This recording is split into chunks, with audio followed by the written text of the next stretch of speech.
Paper Mario originally launched on the Nintendo 64 as a sort of pseudo-sequel to Super Mario RPG. It introduced a bunch of systems that synergize with each other in interesting ways, such as action commands, the partner system, badge points, and a battle system that specifically relies on low numbers. And this game was successful enough to warrant a sequel in The Thousand Year Door, which expanded upon Paper Mario's systems and added some new ones of its own. However, despite TTYD's critical and commercial success, the Paper Mario franchise did not continue to iterate on the formula. Instead, it threw everything out the window and made its third entry, Super Paper Mario, into a platformer RPG hybrid. This was followed by Sticker Star, Color Splash, and the Origami King, each of which are puzzle game RPG hybrids with a heavy emphasis on puzzles and a de-emphasis on the RPG elements. These changes upset and confused many Paper Mario fans, including myself. And in their confusion, people began to look for answers. What was it that killed the Paper Mario franchise? I personally think there were likely a multitude of factors. We now know about the infamous Miyamoto mandate, which basically killed all story in Mario games. And you have to remember that in the early 2000s, the game industry at large was moving away from turn-based RPGs. But in the eyes of some gamers, these factors can't possibly tell the whole story, as there was another Mario RPG franchise seemingly lucky enough to avoid any of the issues Paper Mario ran into, and that is the Mario and Luigi franchise, which was headed up by Alpha Dream and incorporated Mario and Luigi together, as you might have expected from the title. I've seen a lot of people on the internet claim the reason Paper Mario could no longer be a traditional RPG was the Mario and Luigi franchise was more financially successful, and Nintendo only wanted one Mario RPG spin-off to minimize confusion. And because of this claim, many Paper Mario fans are kind of resentful towards the Mario and Luigi series. As far as I can tell, there's no official source for this claim, and even if there were, I think a rivalry between the two RPG games would be quite silly. But Paper Mario and Mario and Luigi do share one thing in common. They are both spiritual successors to Super Mario RPG, and they refine that game's formula, but take it in radically different directions from each other. So for this video, in addition to reviewing the first game in the Mario and Luigi series, Superstar Saga, I want to make a direct comparison between it and the first two Paper Mario games. Because while I personally prefer the Paper Mache plumber to the duo of cartoon ones, I think that there are merits in both of these games, and it's interesting to see how they drew from the same source material but went in radically different directions. And maybe along the way we'll find the answer to the question, did MLSS kill the Paper Mario series? Spoilers, the answer is probably no.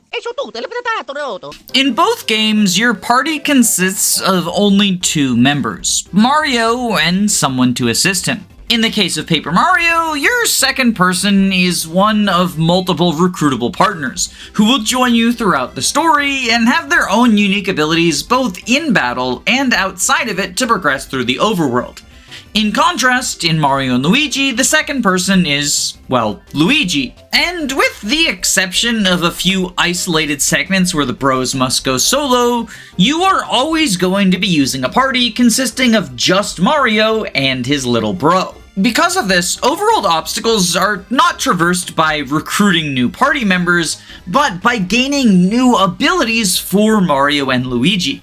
They start out with just the basic jump, but they learn to work together for high and spin jumps. They eventually get hammers to break different types of boulders, and towards the end of the game, get access to the powers of fire and thunder, which open up even more possibilities for exploration. Despite being similar, these two systems do feel quite different. In Paper Mario, you can kind of customize your party by selecting which of the partners you prefer to have out at any given time. Meanwhile, in Mario and Luigi, your team makeup is more fixed. But Mario and Luigi each grow over time much more than the partners in either Paper Mario title. And as such, the enemies in each area tend to be balanced around you using whatever abilities you just gained access to. In particular, the bosses feel carefully designed to push you to interact with new abilities, which is not something I can say for Paper Mario's bosses. Of course, choosing party members is only one half of customization. The equipment layouts can be just as important, if not more so, and both games have their own equipment system. Paper Mario pioneered the badge system, wherein the only equipable items you would find are a series of badges scattered throughout the world. These badges each have different effects. Some of them alter your stats, some of them give you immunity to status conditions, and some of them give you access to brand new moves that you don't have in your base kit, such as Power Bounce or Quake Hammer. Each badge has a cost in badge points, or BP, and you can only equip as many badges as your BP allows. So a large part of the strategy in these games is to plan out a synergistic build within the limitation of your current BP.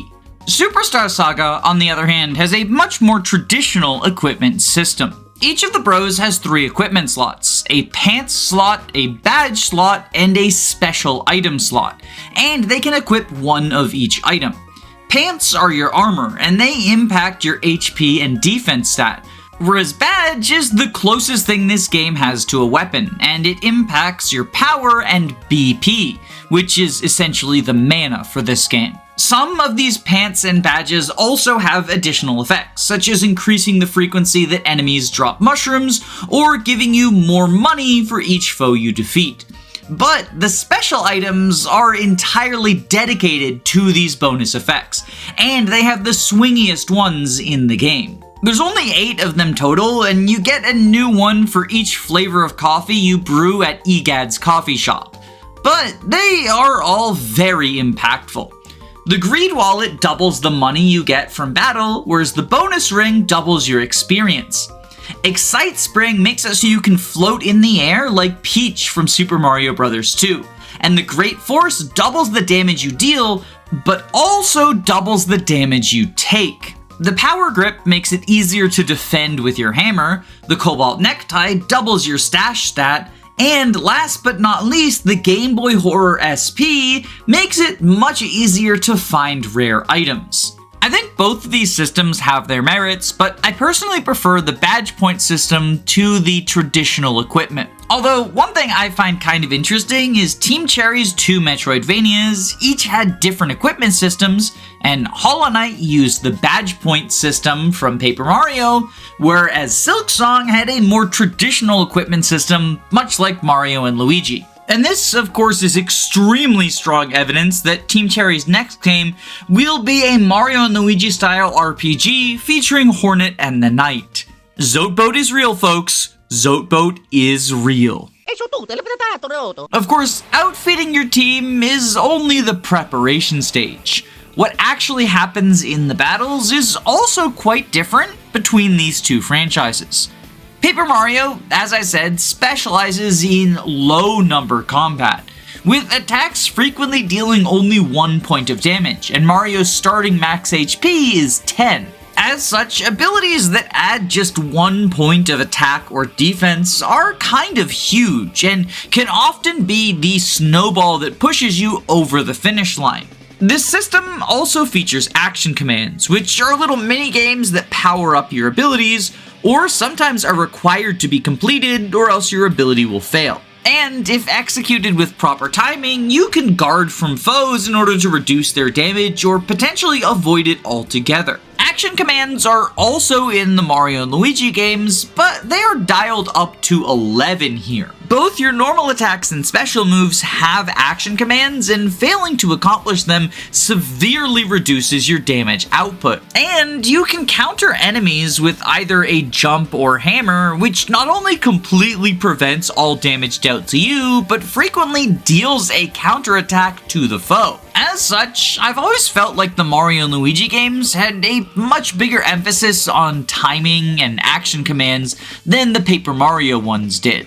But that's not the only thing that makes the Mario and Luigi combat system unique, because since these are games about the brotherly bond, both offensive and defensive abilities are enhanced by teamwork. Offensively, all your special moves are called Bros moves, and these require you to spend BP or Bros points to pull them off. When you use a Bros move, Mario and Luigi will perform some form of complicated acrobatics in order to do a big attack to one or more enemies. And these Bros moves require precise timing with the correct action commands. But interestingly, you can actually adjust the difficulty of these action commands, with an easy mode that causes a slowdown and highlight whenever one of the Bros needs to act, versus a medium and hard mode, which are faster than easy and don't have the highlights.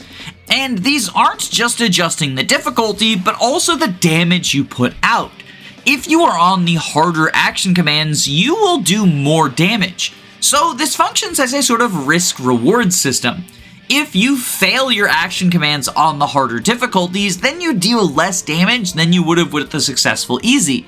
But if you manage to pull them off, then you will be rewarded with a big number above the enemy's head. But the Bros moves get even more complex than that, because each of them also has a separate variant called an advance. If you use a Bros move enough times, Mario or Luigi will come up with an idea for how to enhance it, and it gives you an alternate branching path you can press a different button in order to unlock. These advanced moves have even more difficult timings, but they have stronger or at least different effects and are worth trying out potentially. Although the game doesn't do a really good job explaining how the advanced Bro moves works, and in my first few playthroughs, I didn't even figure out how to do them. I had to have chat explain it to me on my most recent stream, and even then, it didn't come up too often. In part because this is, like all Mario games, designed for children, and therefore the more advanced techniques are not really necessary outside of challenge runs. Now, because the Bros moves require both Mario and Luigi in order to activate, if either of the Bros gets knocked out at 0 HP, you will no longer be able to pull off any Bros moves until you use a 1-up mushroom to revive the fallen plumber. And this alone should be incentive enough to keep both Mario Bros awake, but defensively, you are also hindered if one of the Bros goes down. Because if, for example, Luigi collapses, Mario is going to pick him up on his back, and therefore, he will have even tighter timings for his block action commands. The fact that you are hindered both in your offenses and defenses if either Bro collapses really helps to emphasize how this game is about the power of teamwork, and it gives that beautiful gameplay story consonance that I love. And even if you're a god gamer who never loses a party member during battle, you get a taste of what it is like to have only one Bro, because there are a few segments of the campaign where Mario and Luigi get separated from each other, and you feel severely depowered during those dungeons. It's all pretty cool stuff, and while it is arguably less complex than the things you can do with the badge system in Paper Mario, I would say it is at least equally as fun, and it leans much more into the gameplay story aspect of things than anything in the Paper Mario series. Speaking of which, I think the biggest area in which these two franchises diverge is in their approach to the stories. The first two Paper Mario games have pretty similar stories to each other. Princess Peach has been kidnapped, and in order to save her, Mario needs to gather 7 MacGuffins, which will allow him to confront the game's antagonist. Bowser in 64, and Grottus in TTYD. Because of this formula, Paper Mario is divided into concrete chapters, and each of these chapters serves as its own little sub-story. There's Shy Guys attacking Toad Town, and we need to fight back. There's a dragon in the castle, and we need to go conquer her to get a crystal star. I think the writing in these chapters can be quite nice, but each of them feels largely disconnected from the story as a whole, since the only reason Mario has gone to a wacky location is to get a new MacGuffin. In contrast, Mario and Luigi Superstar Saga tells a fairly linear story, complete with twists and turns that change the stakes and the key players. At the beginning of the tale, Princess Peach's voice is stolen by a witch in the neighboring Bean Bean Kingdom. So Bowser teams up with the Mario Bros in order to invade a foreign country and get Peach's voice back. After an unfortunate airship crash, however, Mario and Luigi find themselves stranded in a foreign land without a clue what to do.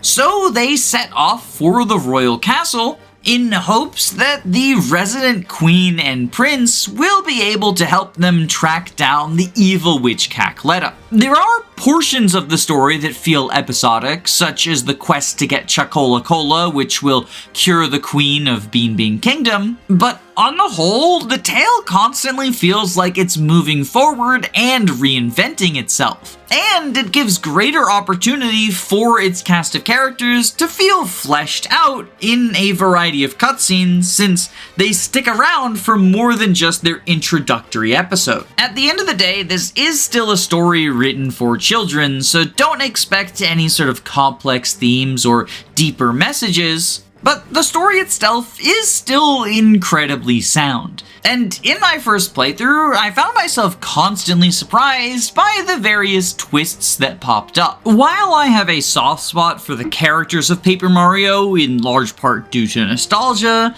I think it's safe to say the storytelling in Mario and Luigi Superstar Saga is much better executed than it was in either of the Papercraft masterpieces. Overall, looking at Mario and Luigi versus Paper Mario, it's clear the series are catering to separate yet similar audiences. I have no reason to believe that the two series couldn't exist in the same universe produced by the same company.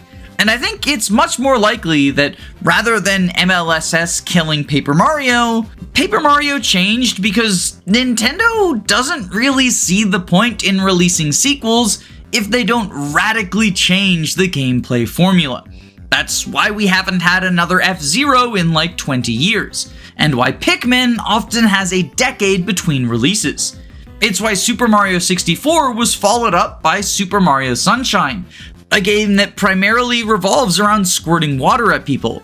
And then Galaxy followed it up with a bizarre gravity-defying adventure. Sure, occasionally we get more direct sequels, such as Galaxy 2 or the various Super Mario Bros. Games, but more often than not, Nintendo likes to change things up, especially when a new console launches. And it just so happens that Paper Mario's various drastic change-ups all involve a change in console as well. So I guess my conclusion would be, Paper Mario fans should stop hating on Mario and Luigi. After all, MLSS is the Dark Souls of Mario RPGs. Okay, I bet you're expecting me to talk about how difficult Cackletta's soul is, and in fact, many of the bosses in Mario and Luigi Superstar Saga present more of a challenge than you would expect from a children's RPG. But when I describe MLSS as the Dark Souls of Mario RPGs, I'm not actually referring to the difficulty, but the story structure itself. As much like Dark Souls 1, MLSS has an incredibly solid first half, but then it gives you a fetch quest where you need to go collect 4 items, and it's kind of downhill from there, with the conclusion being a little bit frustrating. Seriously, fighting the Kooplings in Bowser's Castle is just a boss gauntlet of 7 bosses that are palette swaps of each other. At least Bowletta is a satisfying final boss, unlike Gwyn, but overall, the second half of this game is definitely a weak point. But, at least in my opinion, it's not enough to drag it down past the point where it's worth playing. And if you haven't checked out Mario and Luigi, either because you hate it for imagined crimes against Paper Mario, or any other reason, I would recommend doing so. Fans of Mario and RPGs alike will enjoy this one. Although, personally, I'd say go for the original instead of the remake if you can help it, as I'm not a huge fan of the remake's art style. But that's kind of all I've got to say, so I guess it's time to thank my patrons. Thank you to Glupshido, Erica Ford, Perg Knight, YLO1, George Grenville, the 7th PM, Jamie Collins, Arvis, Crispy Matthews, Floahay, Amy Hazel, Hungry Heart, Hound Dogs, Burnt to Cinders, Lovis Roman, Shinthia, Faulty Videos, Kyle Madison, Derek Williams, Anna Cabana, The Daily Fugel, Faye, Magic Bite, Thoughtful Insanity, Robin Goodfeller, JT Spritter, Laura Hunter, Ziggy WSB, Dysike, Chris, Root Beer Peens, Queen Eliza, Control Alt Aegis, Roman Cormancic, Knick Knack Hammersmack, Carrier Has Left, Angel Not Caceres, Zanwiff, Not Gino, Flingon, Edward C, Cyrockin 2, Cabbage, Caius Cole, Bree, Punchfighter Champion, Eggman, Maxine the Vampire Queen, Sardonic Muse, Wesley Toma, Name Number 5, and Sensitive Luigi. Also, Femtal Illness, Wannabe Cinnabon, Punk Tattoo Guy, Key the Iron Idol, Calamity Callie, Jackson McMahon, Saren Girlixy, Rezi, Dino Anna, The Owl, Andu, Rhea, Gameboo, Carosa, Fyrant, Your Doctor, Frozen Helm, Patwit, KH, Electric Giga, Girl Boss, Lizard Bong Water, Christopher Bueno, Marin McLean, Jaden, Dylan Solis, Some Trades, Guiji555, Smaz Ruby, Zycrom, Robin D, Alenby, They Thom, Clan, Pillow Willow, Gabe the Green, and especially my Jagans, Him Rowan, Adele, Alexander Roper, Siggy, Lil Man Man, KTR RK2, Dragonback Lancer, and Autumn. You make these sorts of silly videos about old Nintendo RPGs even possible, and I am eternally grateful for that. If you would like to join the lovely names on screen and gain access to early videos for as little as $3 a month, there is a link to my Patreon down below. But please only donate if you can comfortably afford to do so. I don't want anyone going broke over Fire Emblem. Final Fantasy. Mario and Luigi. Anything? I don't want people going broke, okay? Regardless of what you choose to do, though, I hope you have a wonderful day. Stay safe, gamers.